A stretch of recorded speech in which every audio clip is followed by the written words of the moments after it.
Hi, everyone, and welcome to If She Knew, a podcast where we talk about mental health vulnerability and all sorts of real life experiences that a lot of people go through, but nobody really talks about.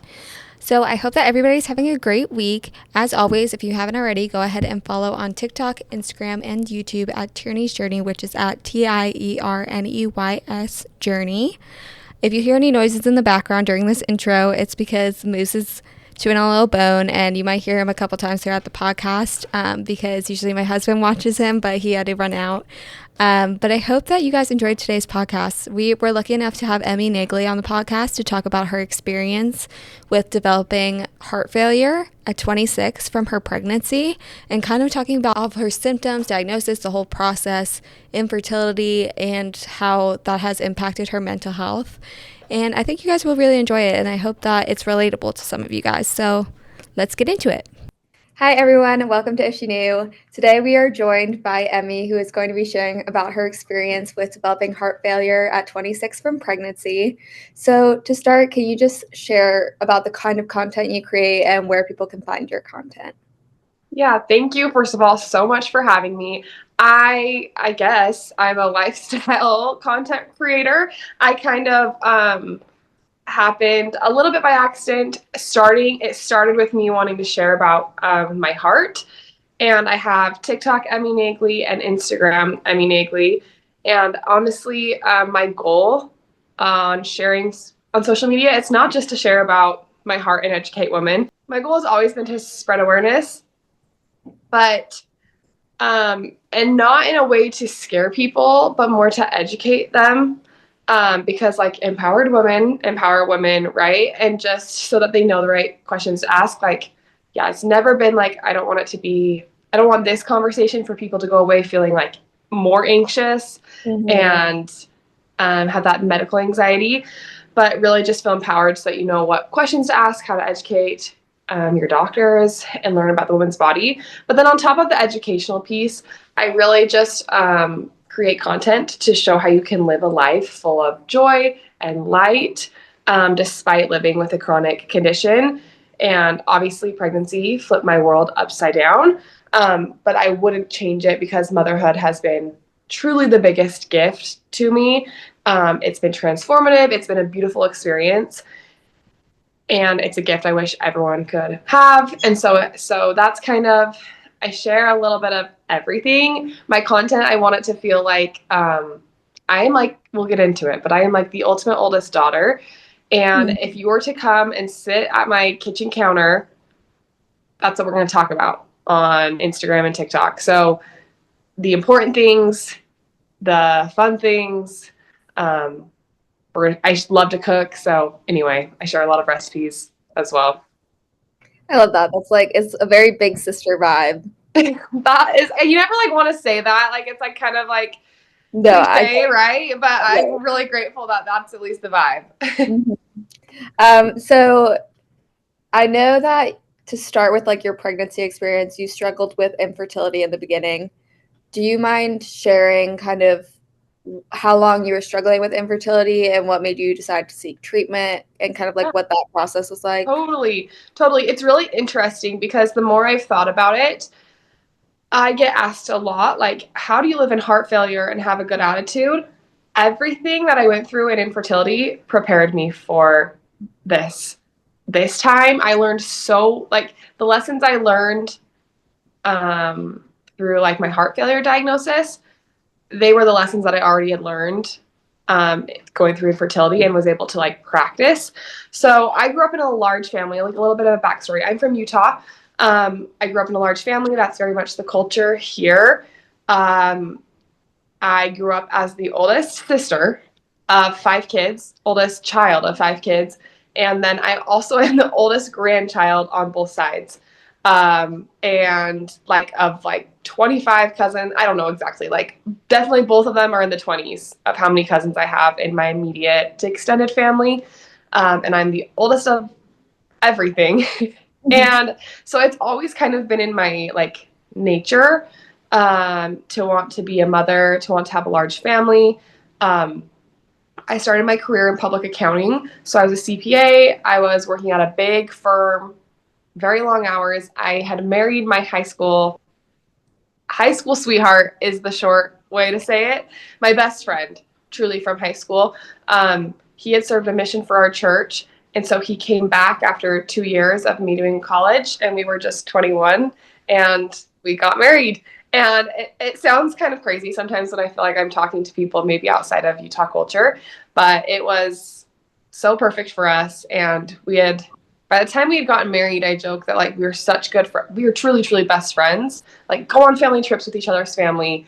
And so I felt like we were like, honeymoon phase was like over. Like we were down, like we were like 7 years by the time we got married. So 7 years in, but so we got married, and I was only 21, and I was, building my career, but I knew I wanted a big family. It was what I was used to. It's what I dreamed of, and we started. I went off birth control, the pill, and my period never came for like the whole year. They say like give it a year. So from 23 to 24, my period never came back, and that was like concerning. So then I started going to doctors, and in 2020, we started trying. I was 24, and I mean, there's not really much going on though if you don't have a period. And so I tried lots of different meds. It was a year of trying Clomid and Letrozole and all sorts of things. And then we added in shots and just like trigger shots, and the meds were not working. I'm also at this point doing lots of education about like, is there anything I can do? So I was making a lot of lifestyle changes, trying to eat healthy and be really gentle with my exercise and not do high intensity, but move my body. And it's so much information. And you're just trying to do your best. So then we decided the next step was to do an IUI, which is an inner uterine insemination. So it's kind of like when they get like cows pregnant, they just like shoot a tube up you. So it's kind of like that situation. And I didn't get pregnant with our first two. They say 3 strikes, you're out. And our next step would have been, I don't know what our next step, but technically it'd be like, if you're going, the protocol they'll make you do is meds. If those don't work, then IUIs. If those don't work, then IVF. And we finally got pregnant on our third IUI in 2021. And I was like so excited. It was a long, long process, and I learned so much. Not a long, long process. I shouldn't say that. It felt so long, but with infertility, it's easy to be like, I mean, I was only 25, right? I know there's women in their 30s 40s. I know there's women that have been dealing with it for a decade. Mine was like 2 years. So it's easy to be like, I don't ever want to be like, it was so hard, because I know there's people that have it harder. But at the same time, I truly believe hard is hard. And there's no benefit in comparing our hards, because it doesn't matter if it lasted 10 years or 2 years or 3 months. When you want something and your period shows up, it feels like a gut punch every single time. And if you have to experience that twice, I'm heartbroken for you. If you have to experience that 24 times, like I did, if you have to experience it more, it's really hard. And so my heart goes out to you, no matter, to anyone who's at any point in that journey. Yeah, I really appreciate you sharing about your experience, because I know that can be really, really hard. And I actually worked at a fertility clinic for a little bit, so I'm kind of familiar with that experience as well.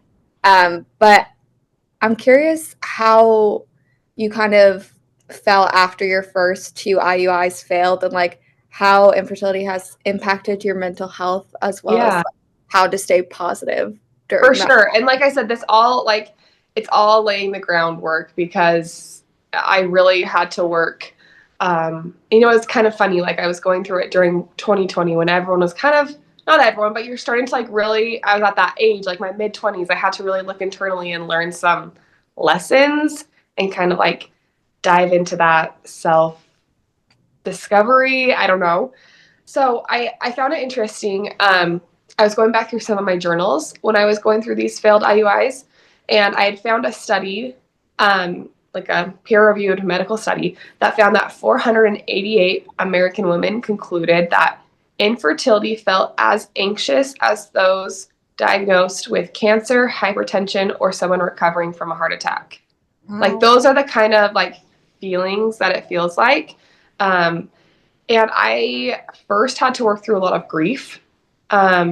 You often think of grief as just losing someone you love or those kind of traumatic big events, but you have to grieve the little things. And I had to grieve the luxury of family planning, what I thought my life was going to look like, regular experiences and relationships. It plays a toll on your relationship. I had to grieve the financial setback.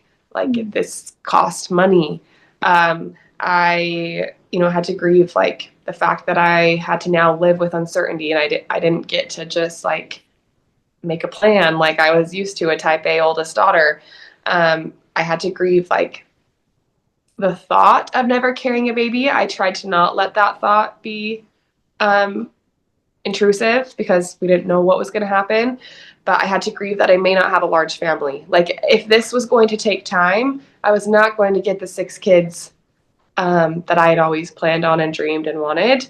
And I also had to grieve like never knowing why. So mine is technically undiagnosed infertility, maybe suspected PCOS, but I don't have, it'd be more like atypical. And so I had to like also grieve never being fully understood, in the sense that I felt like I couldn't share as much about it at first because I was only 25 and, like we were talking about. And so I also had to grieve like this feeling alone in it, because I was in our culture, my friend group, I felt like I was the only one who hadn't gotten pregnant yet. And I also had to grieve some lifestyle changes, right? I loved to ride my bike and to run, and I had to make a lot of like workout changes. I had to eat a lot more. I had to be okay with gaining some weight and love my body. And so I had to make some lifestyle changes. And that was like, all of that goes into this grieving process, and understanding that it's okay to feel those things was like the first step. Accepting that I am having this thought, it's leading to this feeling. Now, like, what am I going to do? What action is that thought I'm feeling causing, and how can I move through it? At first, I felt way more afraid than hopeful, and hope was like a huge lesson I had to learn, and a huge skill. Having hope was a skill I had to develop. But I kept revisiting the belief that somehow, some way I would be a mother one day. And so I had to really just replay that thought over in my mind. Physically, going through those failed IUIs was hard, very hard, and something I didn't expect were like the physical challenges of all these protocols, but it was way harder mentally and emotionally. And you often hear it described as a roller coaster. And I, at one point, felt like I had been like white knuckling the like roller coaster for so long that it started to like go numb. Like if you like, not just my hand, but like I started to go numb. It's like that feeling of like when you're like holding on to something so tight, you start to like lose feeling. I was getting to that point where after those like 2 failed IUIs, I truly felt like, so it took a couple of months break in between the second and the third, because I was feeling just kind of numb.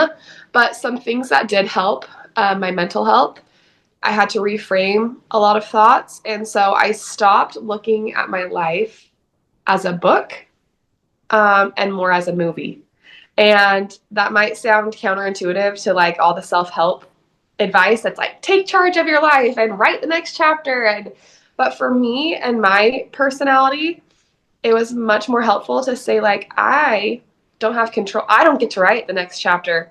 I believe in God, and I believe that things happen for a reason. And I get to just sit back and I get to watch this beautiful movie unfold. And every good movie has a climax. There's highs, there's lows, there's challenges for the main character to overcome. And it's kind of like, I guess that like main character energy But just trying to enjoy the movie and say like I will do everything I can. Obviously, I'm not saying sit back and don't work hard and dream and make those dreams happen, but helping, like looking at my life that way actually helps my mental health a lot.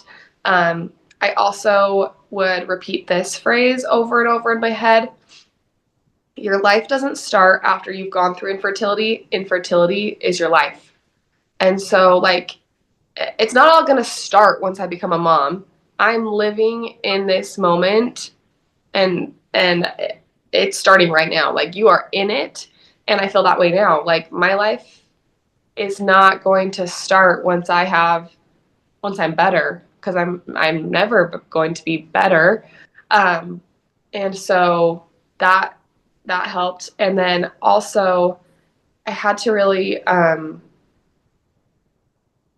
lean in to new hobbies. I think when you're going through a mental health crisis, and truthfully, haven't talked about this much on social media, but I struggled with an eating disorder prior to this. So in my early 20s, before I got married, um, I I had an eating disorder, and I did a lot of therapy and work through that. So I think that's like where the base of like a strong mental health system began. I had to learn a lot of skills through that. I had a great appreciation for my body. I learned, it's funny how it all builds on each other, right? Like, and I learned a lot through that time about not only my mental health and but like a love of my physical body and how to listen to my physical body. And now that has made a big difference in infertility and also my current health.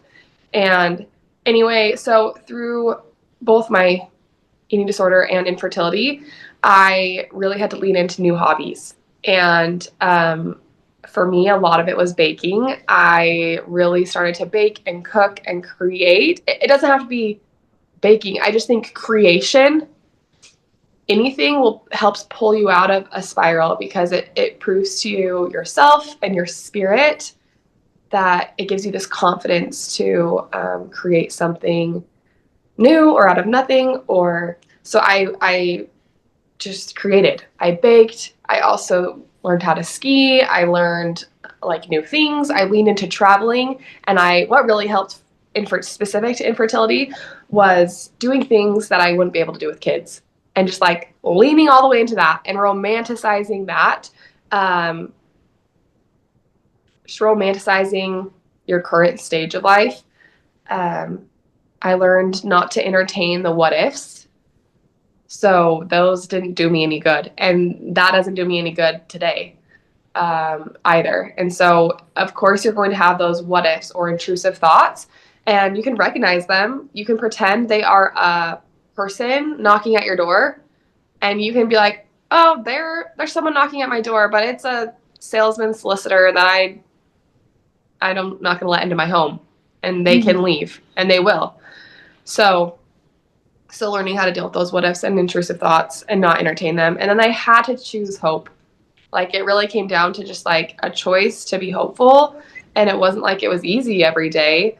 But one of my favorite quotes that I kind of wrote down in this journal during that time, the idea that I will never have this version of me again. So let me slow down and be with her. And that kind of encapsulated how I finally felt as I like approached that third IUI. Yeah, I love a couple of the things that you said. One of them being there are instances where you can take charge of your life and do things, but a lot of times it's hard to recognize there's things that you can't control no matter what you do. And I am a Christian, so I also believe in God. And I know for like us, that's something that you really just have to like trust that there's a plan and that, you know, he knows what's going to happen before you do. So really just letting yourself go. And I know that's really hard for a lot of people to feel like not doing anything, because then it makes you feel like, oh, I should be doing all this stuff. I should be trying, but like there's so many things that like are just out of your hands and you just really have to trust. And I also love the um, metaphor, I guess, of the what ifs with the solicitor knocking on your door, because that is a huge part of anxiety as well, and questioning yourself and questioning things that you did in the past if it caused you to have these problems now. And it just very negative. It doesn't help you at all because there's nothing you can do to change that. Um, and you really just have to live in the moment, like you said. And I love that you also talked about doing things that you wanted to do before having kids to try and just enjoy the time and not just feel like you're kind of wasting your life away waiting. So I think that's really important that you shared that. So you were diagnosed with peripartum cardiomyopathy at 26. Can you explain kind of what that is and what that diagnosis means? Yeah. Yeah. So this is kind of a crazy story. But so I got pregnant on my third IUI. Ironically, I had been like, okay, we're going to do things we weren't going to do. So in this process, I thought that third IUI was not going to work. I thought for sure it wouldn't work. So I was in the interview process at the time for a job with the PGA Tour. My husband loves to golf. I love that my husband loves to golf. I grew up around golf. I don't personally golf, but I love it. And I love sports, and it was in Florida. So I'm from Utah. It was like on the beach in Florida. So we sold our cars. We signed a lease in Florida. Because so the day that I finally got offered the job and accepted was the day I found out I was pregnant. And I'm like, of course, that's how it works, but we're doing this anyway, like obviously. So we sold our cars. We signed a lease in Florida. I was going to have the baby there. I was only, because it was like a new job and things, I was only going to get like 6 weeks of leave, but my husband was working for a big bank at the time, so he would have 5 months, and we thought we had it all planned out. And the further I got along, I had to give my current job, like I told the PGA, I need a few months to finish up this big deal. And I had like my whole first trimester still in Utah. I told like my current company, though, I'd given them my notice. I mean, everything was like in full send. And I started getting more and more sick in my first trimester. I was getting more and more anxious. I have so much, I don't know why this is making me cry today, but it gave me so much sympathy for people who have more severe anxiety. I had my first panic attack. I haven't really had any since, but in that first trimester and in this move, I was having panic attacks. And I finally just said to my husband, like, I cannot go. Like, I was so sick. I was so sick in my first trimester. Well, spoiler, it lasted my whole pregnancy, but I was so sick, so anxious. I did not feel good about going. And I thought, there's no way physically, I can't even do my current job. There's no way physically I can start a new job. And accounting world is just like a little overwhelming. It was just like needed a lot of brain power, and I did not have the brain power. And so finally I said I can't go, and I had to back off we had like bought a truck to move our stuff across the country. I mean, we had to get out of this lease. I had to tell my current job, will you guys take me back? I had to tell the PGA, like, I'm sorry, I'm pregnant, and this is like, I had to tell them the full story. And anyway, so we were all disappointed. My dreams of living on the beach, leaving Utah, I never expected to stay in Utah my whole life. I wanted at least to go have an adventure, but we bought a house in Utah now. And anyway, so that is how my pregnancy started. And then I kept waiting for the day I would get better, and I still was so nauseous.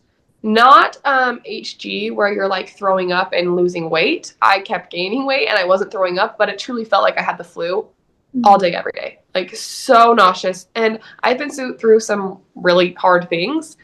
Pregnancy was one of the hardest things I've ever gone through. And in my third trimester, I started getting lightheaded and even like almost fainting, like where you're seeing stars. Every time I would go to the doctor and they'd take my blood pressure, they'd be like, your blood pressure is very low. And I would just be, and it has been that way my whole life. Like I discovered that when you're like doing 10th grade gym class and you have to like take your pulse for like a week and like make a little journal of it. I always knew that I had a low resting heart rate and my like a family history of like lower, I know my grandma had low blood pressure. And so they had asked me like, are you a runner? Are you a marathon runner? And I like to exercise. I'm not a marathon runner by any means. So I'd be like, I ride my bike, but so they kind of just chalked it up to family history and like being in shape. And so I had lightheadedness, fainting, low blood pressure. Then I also had the nausea that never went away, and I had extreme weight gain. So I gained like 80 pounds in my pregnancy, and I just chalked it up to like eating, which it very well could have been, but they probably started because I did not have swelling in my hands and my feet, which is a common symptom of pregnancy, but heart failure specifically. And probably my swelling was, well, I know my swelling was starting to happen in my abdomen and my chest. So the weight gain could have been attributed to that. I never heard of peripartum cardiomyopathy, and we can go into what that is. But anyway, the last symptom that I had was an irregular heart rate. And I didn't notice it until I'd gotten the stomach flu. And I had gone to the hospital being like 39 weeks pregnant and having the stomach flu. Like, it was Mother's Day. It was my first Mother's Day. So we finally went to the hospital just to do like some IVs, just to check the baby, get some fluids in me since I was so dehydrated. And they said, oh, your heart is doing some weird things. And that was the first time someone noticed it, but they should have run tests instead of, they just chalked it up to like the flu. And so basically I was like laying flat. My heart rate would be like at 30 or 40. Oh, you're fine. It would just be like pretty low, very low. And then it would just jump up without like me moving a muscle. So they sent me home though. I go back to the hospital 10 days later to be induced. And I was in labor for 38 hours and my baby never came. They just kept, trying to get labor started, and I never dilated past a 4. My water broke eventually, but I was on Pitocin for like 30 hours. And in that time, they noticed my heart doing the same thing, but like the nurses noticed and said like, that's like something weird is going on. Like, and I'm like, I don't know, but I was not in the space to even like ask questions. They just said like, that's weird. I think my doctor even was like, so then at some point in those 2 full days, my doctor did say, we noticed your heart rate doing this thing. At some point in the next year, you should probably go see a cardiologist. And I was like, okay, I'll deal with that later. I finally had my baby with it as a C-section. We just figured she was never coming. Things though were pretty like textbook normal. Like the C-section went very well. I felt very good. I was coherent, and I mean, it was hard. I was throwing up my whole, it was hard, but pretty like no hemorrhaging, no preeclampsia, no, she was fabulous. And I luckily was in the hospital for an extra day because of my C-section. And so I was getting up to leave the hospital, and I had, an episode where I was blacking out. I mean, I couldn't breathe. I started throwing up. I collapsed. I collapsed when I was packing my hospital bag to leave the hospital. Truly like the biggest blessing.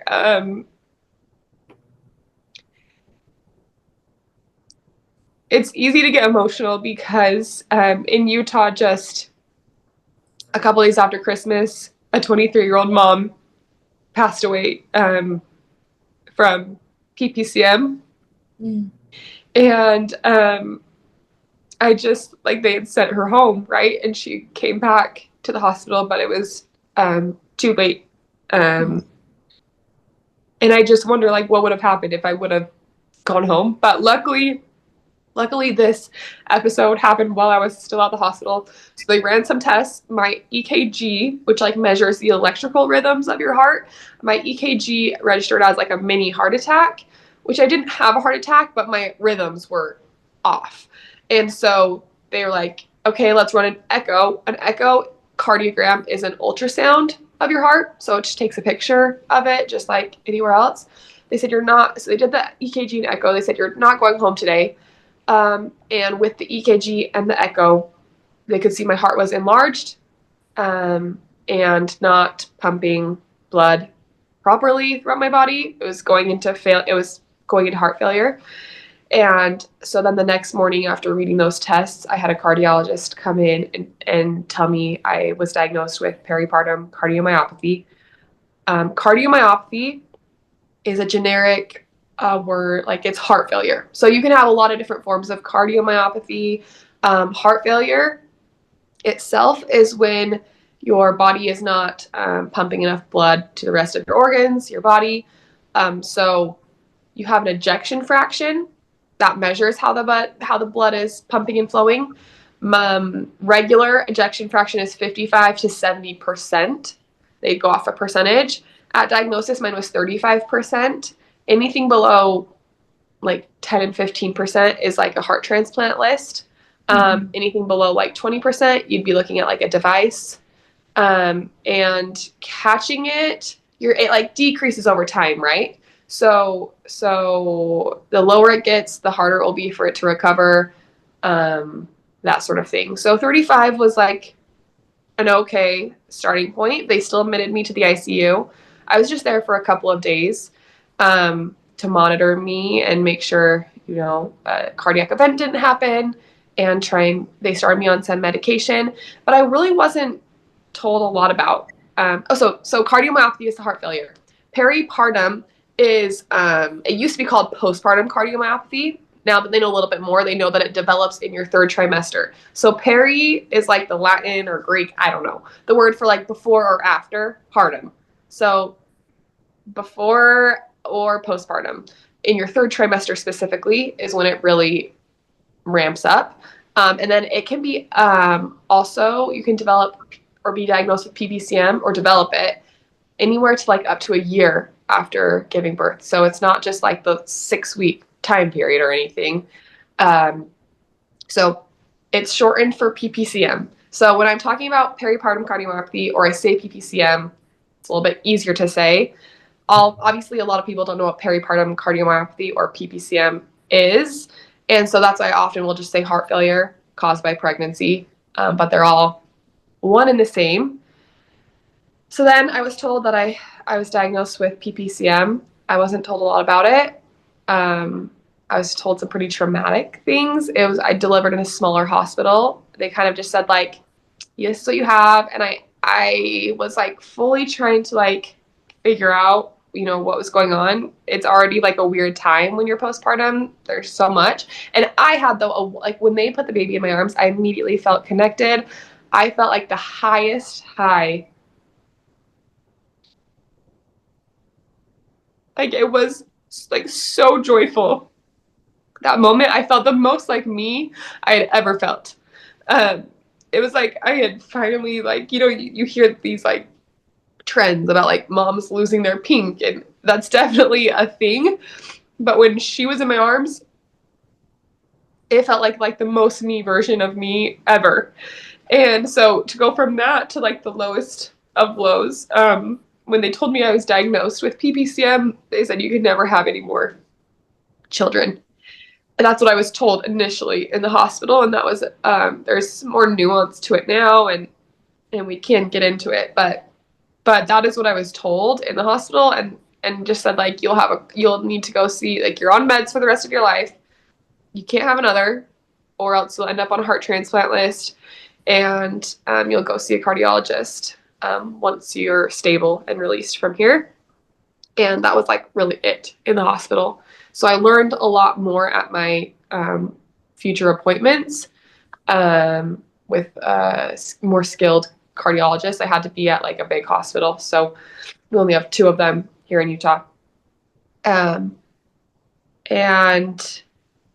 I really had to, I Googled it, obviously, and that was scary and hard. And so those first few weeks before seeing my team and just like going off what Google said were like terrifying and traumatic. But at the same time, like I said, like everything I learned through infertility, like being in the present and like these mental health skills that I had gained allowed that time to still be very, very joyful. Very, very, like, I don't look back on that postpartum period, especially those first weeks and months with my baby, having any regrets. Like, it can either go one way or the other sometimes.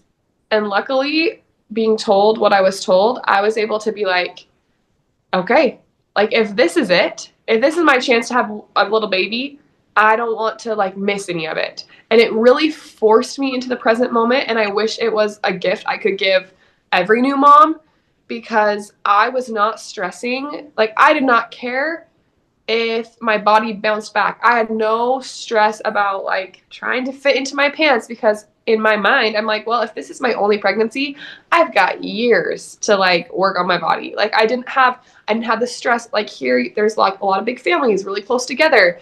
I wasn't like, okay, like, when do I need to get pregnant with my next baby? What's the age gap going to be? That was out the window. And so I was able to be fully present with my daughter and in that period and just enjoy it. And I had a lot of support, obviously. But anyway, that's kind of the story that led up to my diagnosis. Yeah, I just want to say that a couple of things. Like, one, it's really brave for you to make the decision to not go to Florida and like do what was best for you. It was really hard to say I'm sorry, because my husband would have even gotten like full access to like one of like these top country club courses that like are in magazines and things. So no, but that's like, it takes a lot of courage and vulnerability to be able to admit that like you're really struggling and like you can't do that at this time. And that can be really hard for a lot of people. And I really appreciate you also saying that like pregnancy can be really difficult, because like it is this beautiful thing, which a lot of people talk about, but not a lot of people talk about that it can be really hard. So then like people who are pregnant see that and are like, oh, why am I having such a hard time? So I think like it's really important for people to talk about that and share that experience, and just being vulnerable and sharing your experience with getting diagnosed and all this stuff, because it's definitely really important to raise awareness about it. And I understand why you would be getting emotional when there's been people with similar situations that have unfortunately passed away from it. And it's something that we really need to pay more attention to and raise more awareness about. So I really appreciate you just being so open and sharing your journey about that. A couple of questions that I have is, how did the doctors initially explain to you like what was going on versus like when you actually went to the cardiologist? Like, what was the difference between the two? So here's the tricky thing about it's just like life. Like, it's no one's fault. The human body is complex. The health system is complex. The woman's body specifically is complex. And so what was initially explained to me in the hospital was from my OBGYN. And it was pretty basic terms, like things he had learned in medical school. It wasn't a lot. He hadn't seen it a lot in his career. And so I was just told, yeah, like, this is what you have here. Yeah, I asked him, like, what about my future? And he said, I'm sorry, but yeah, you're probably. Anyway, he really did, it was very vague in the hospital. Mm-hmm. And it left Google to explain, which can be very scary. It can be helpful, of course, but it's a lot of information to sift through, and it's hard to not go to like worst case scenario. So the problem is that an OBGYN is not an expert in your heart. So your OBGYN doesn't know everything about your heart, so he couldn't explain to me in detail what was going on. Then when I saw my cardiologists, they told me everything that was going on with my heart, but they couldn't tell me, they don't know a ton about it, about pregnancy-induced cardiology, because they're not experts in pregnancy and the woman's body and women's health. And so there's even times where I would be like, I swear before my period, my heart gets worse. And even at my cardiology appointments, they're kind of like, yeah, maybe that, like, they kind of brush it off, like, because they don't know, like, they're not, no one, I mean, we're still learning a lot about hormones and everything. So they're not experts in the woman's body. And so even when I was like my first cardiologist appointment, I had a lot of questions about breastfeeding and my meds and my heart, and is breastfeeding going to like put stress on my heart? And they don't even have a lot of answers for me. And so that is really tricky, is how there's not like one person that knows everything and is an expert in everything. And so I had to rely a lot on taking bits and pieces of information from different sources and then using my own mind and feelings to sort through it all, gathering information from experts online in PPCM specifically. So that is where it does get a little tricky. Yeah, that makes sense. Especially because it's probably like, I don't think niche is necessarily the right word, but it's such like it's definitely like rare. So it's considered rare, but I want to put that in context because it's often referred to as rare.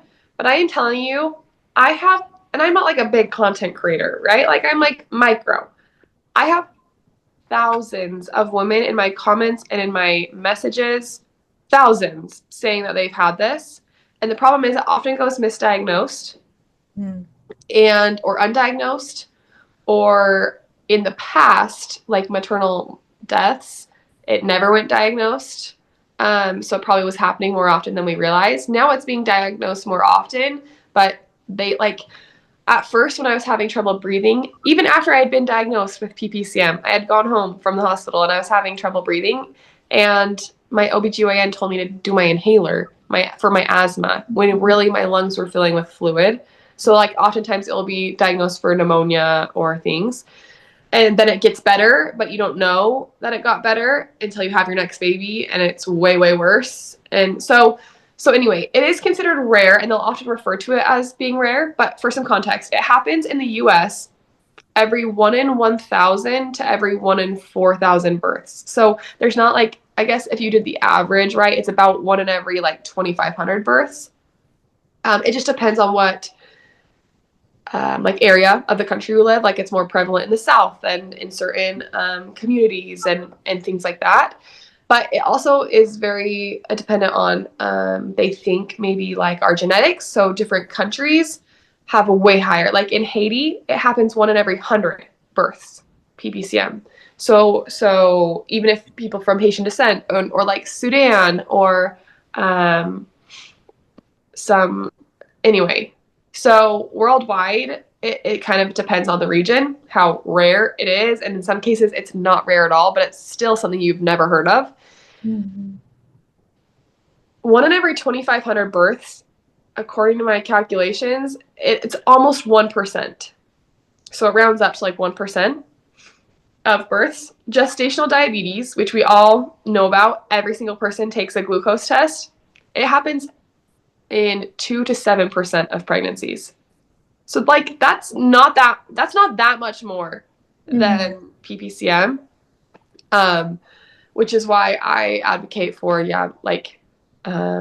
if not standard testing, then at least testing if you have any risk factors, or if you have one of the symptoms, then there's tests they should be doing. Yeah. So like, what kind of questions or like conversations should women who are pregnant or looking to become pregnant should they have with their providers, kind of like these symptoms? Yeah. So if you have any history of heart problems in your family, then that is definitely, I wouldn't have ever thought to like ask. Obviously they ask you that on like screening questions, right?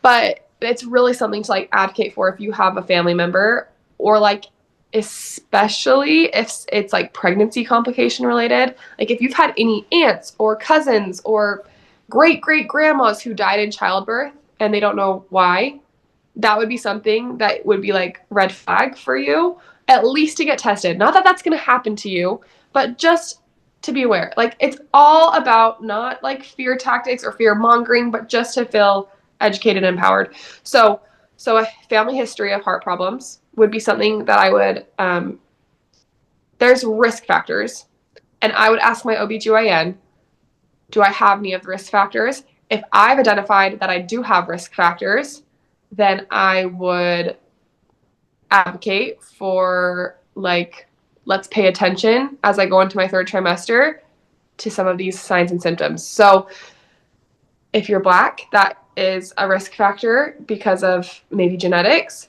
If you have a history of heart disease, if you have had multiple pregnancies, so if you've had like more than one pregnancy, it can be a risk factor. Multiples is a huge risk factor because basically PPCM, it's like a giant stress test on your heart. And if you're having twins or triplets, that is like double, triple the amount of stress that's going on your heart. Your blood volume like doubles and triples while you're pregnant already. So there's already stress put on your heart regardless. So like twins and those sorts of things, having like a prior viral illness while you were pregnant or before, like an autoimmune or some sort of infection or virus can trigger it. I have lots of information on my Instagram. I didn't write these all down, and now I'm worried I'm missing some. But it's okay. I'll link your Instagram too. Okay. Yeah, and there's lots of good information online, truly, if you're looking at things from like Harvard and Yale and those kind of peer-reviewed medical places. And so if I had any of those risk factors, that'd be my very first thing, is like, I have this. So then I would watch for signs and symptoms in my third trimester. And there are things like swelling. This is so hard. It's so hard because they're pregnancy symptoms. They mimic, like, they're the same. And that my OBGYN, he did apologize to me because when I did say, like, I'm fainting, I'm getting lightheaded, I have these blood pressure things. And he said that they were normal pregnancy symptoms. And he did apologize to me after I was diagnosed and said, like, I'm sorry, we dismissed those as normal. But if you had two of them going on, then there are certain things you can ask for, and I will explain. But so swelling, extreme weight gain, palpitations, chest pain, fainting, lightheadedness, dizziness, pressure, high blood pressure or low blood pressure. And if you were experiencing one or two of them, there's a blood test they can do, simple lab work. That could be standard because that doesn't cost very much money. I have a feeling that a lot of this is complicated and has to do with insurance, and I'm still learning about how it all works. But a BNP blood test, I don't know what it stands for, but it measures the amount of stress your heart is under. It's not perfect, but it can be helpful. So high BNP levels would indicate that your heart is under more stress. That would be like the very easiest thing, and probably something your OBGYN could actually run. If you are having symptoms, you probably are going to need to ask for a referral to see a cardiologist. And this is what, like, my advice is to pregnant women. When you have the year you have a baby, you are probably going to hit your deductible. Like, this is like my practical, like, realistic brain. You're probably gonna, because I came from a family that's like, insurance, healthcare is expensive. We don't just we can't afford to go to the doctor for like every little thing, right? But you're probably going to hit your deductible the year you have a baby. So that should hopefully be like a stress that's relieved, at least knowing that it's expensive to have a baby, of course. But yeah, anyway, since you're going to hit your deductible, you might as well go see the cardiologist because it's probably not going to cost you extra in that sense. So you're going to have to ask for a referral to see a cardiologist in order to get an EKG and an echo most times. And it would be better to go see one anyway, right? Because we talked about how they at least are experts in the heart.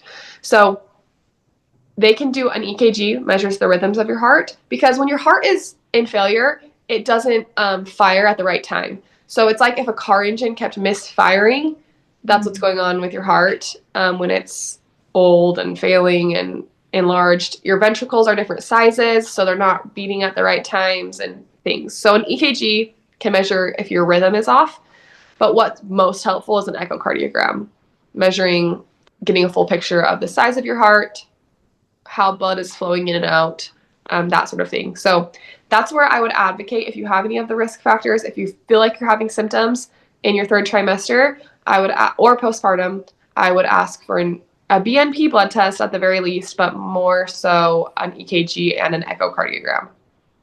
Yeah, those are really great suggestions for people to talk to. And I like that you pointed out that having a baby already costs a lot of money. So Yeah, I mean, I don't know if that's like great. Like some people, I don't know if that's like the best advice, but it's like I real think life it's advice. helpful. It's like you're already most likely going to hit your deductible. So like you might as well go right after to like or during. Yeah, and if anything, for peace of mind, like you are worth it. I'm not saying be a hypochondriac or like Google every symptom you have. Like stay off Google, but listen to your body and educate yourself. And if you have a concern, if there's something that's even just like a thought in your mind, I'm just a huge advocate for it is worth it. Like your body is worth it. You are worth it. You are value.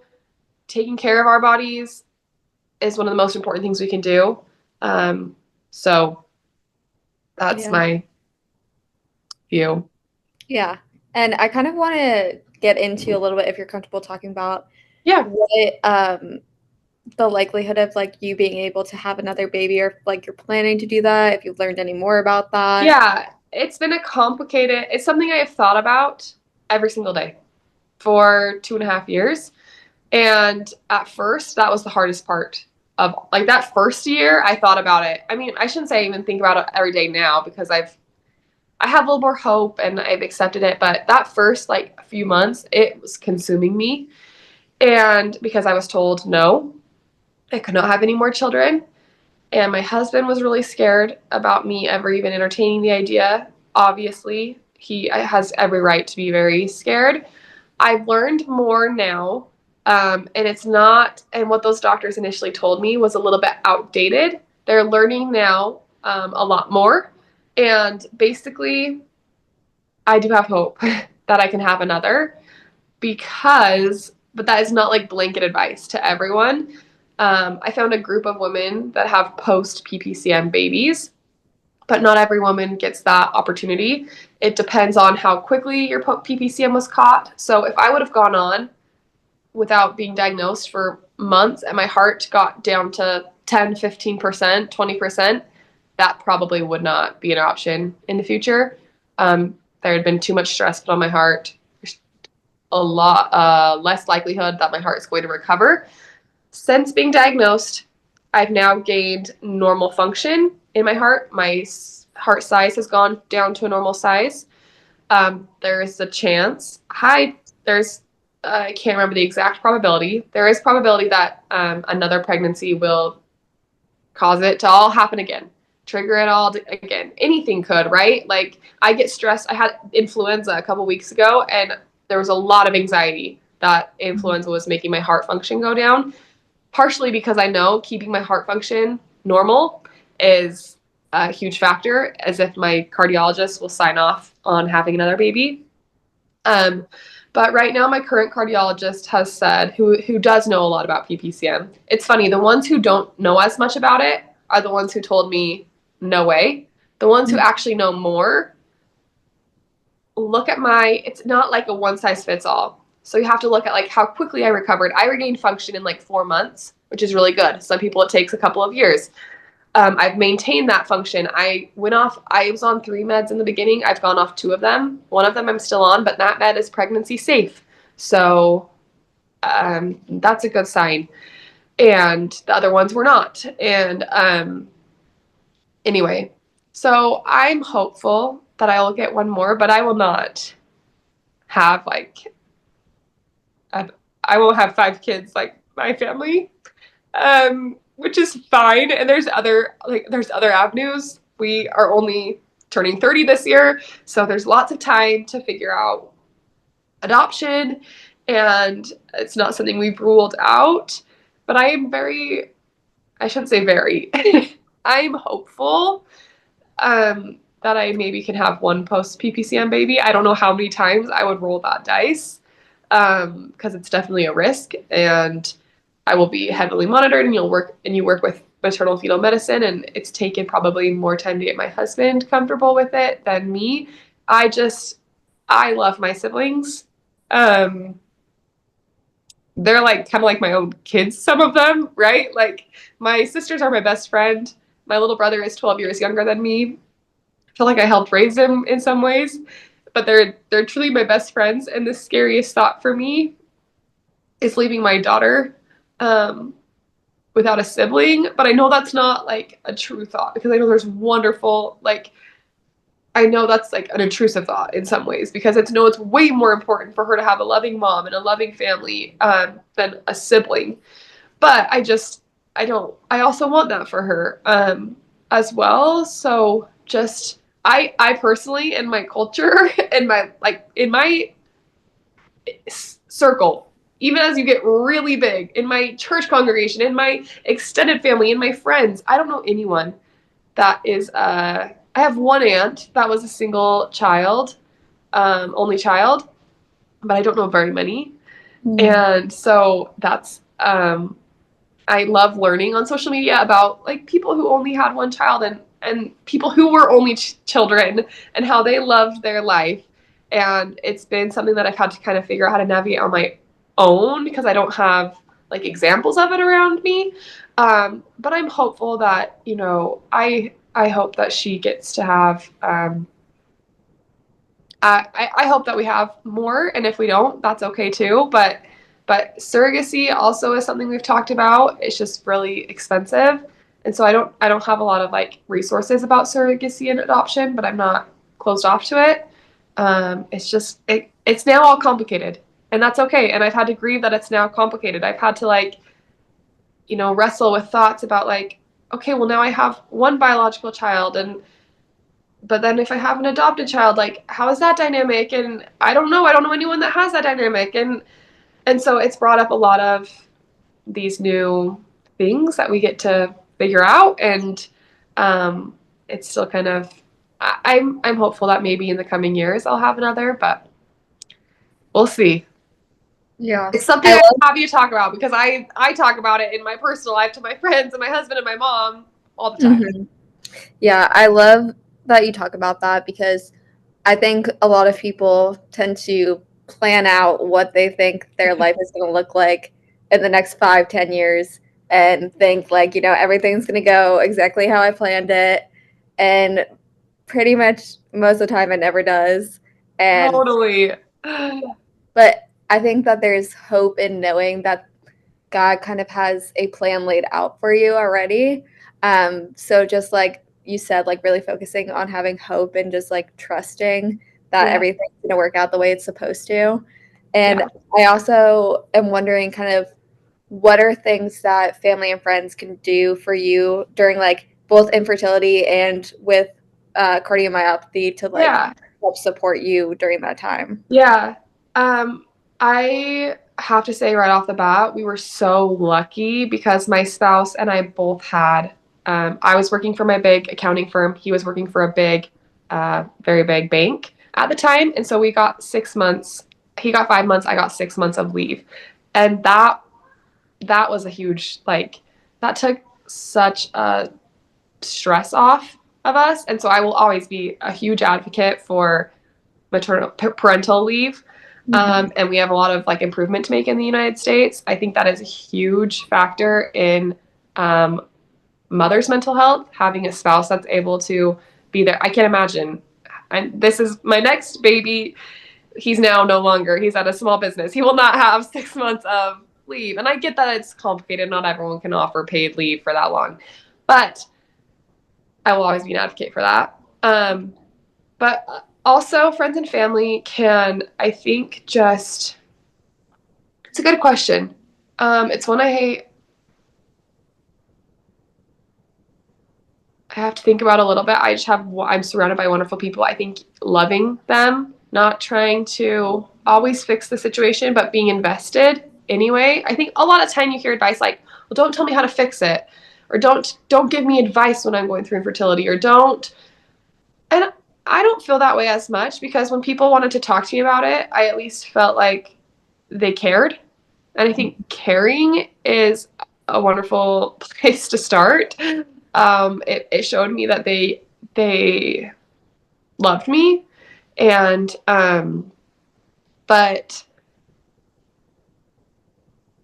I think just supporting, I mean, that's very vague, but offering help, offering lots of love and prayers and actions. Like, I had friends who just like dropped off meals, like doing something without being asked, and not like showing up to my house and staying for hours unannounced, of course, but knowing people were making an effort was huge.